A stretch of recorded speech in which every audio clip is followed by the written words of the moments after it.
Hi friends, welcome to Roda Deepika channel. In the video la restaurant style gopi manchurian எப்படி செய்யலாம்ன்றத பார்க்கலாம். First cauliflower இந்த மாதிரி பீஸா cut பண்ணி வச்சுக்கலாம். அடுத்ததா ஒரு பாத்திரத்துல கொஞ்சம் தண்ணியும் ஒரு ஸ்பூன் உப்பும் சேர்த்து கொதிக்க வச்சிருக்கேன். அதுல நம்ம கட் பண்ணி வச்சிருக்க cauliflower ஆட் பண்ணிக்கலாம். நல்லா இந்த மாதிரி தண்ணி பாயிலிங் பாயிண்ட் வந்த உடனே ஆஃப் பண்ணிட்டு இந்த cauliflower வடிகட்டி எடுத்து வச்சுக்கலாம். அடுத்ததா இந்த காலிஃப்ளவருக்கு கோட்டிங் எப்படி ரெடி பண்ணலாம்ன்றத பார்க்கலாம்.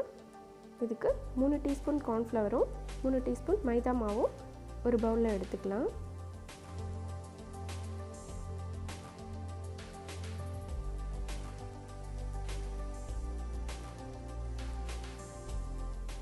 இந்த இடத்துல தேவைப்பட்ட ஒரு 1/4 டீஸ்பூன் உப்பு சேர்த்துக்கலாம்.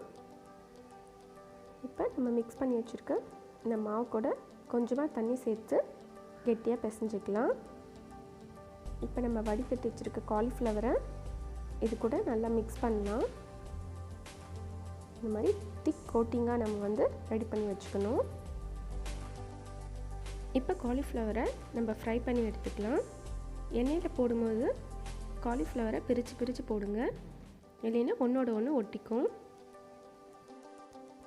நீங்கள் நிறைய குவான்டிட்டியில் செய்கிற மாதிரி இருந்தால் 2 தடவையாக கூட நீங்கள் போட்டு ஃப்ரை பண்ணி எடுத்துக்கலாம்.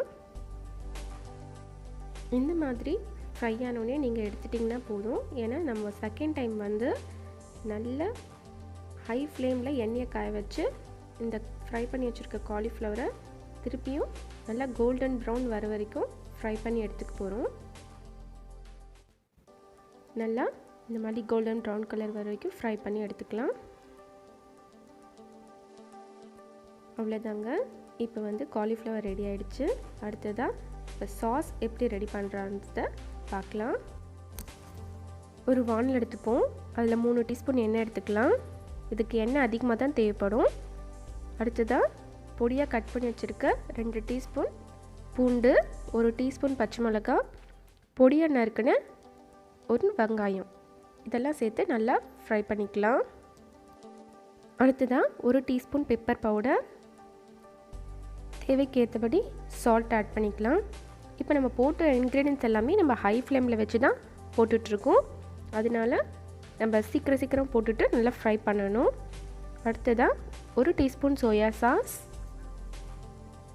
இந்த மாதிரி சோயா சாஸ் நல்லா கொதி வந்தப்புறமா 1 டீஸ்பூன் ரெட் சில்லி சாஸ்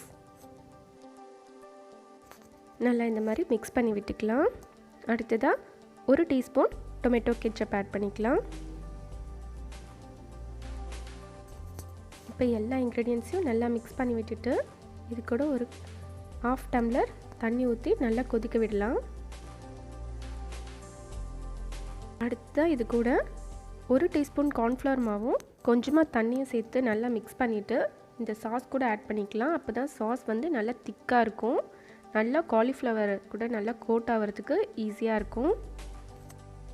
இப்போ இந்த சாஸ் நல்லா ரெடி ஆகிடுச்சு. இது கூட நம்ம ஃப்ரை பண்ணி வச்சுருக்க காலிஃப்ளவரை ஆட் பண்ணி நல்லா மிக்ஸ் பண்ணிட்டோன்னா நம்மளோட கோபி மஞ்சூரியன் சூப்பராக ரெடி ஆகிடுச்சுங்க.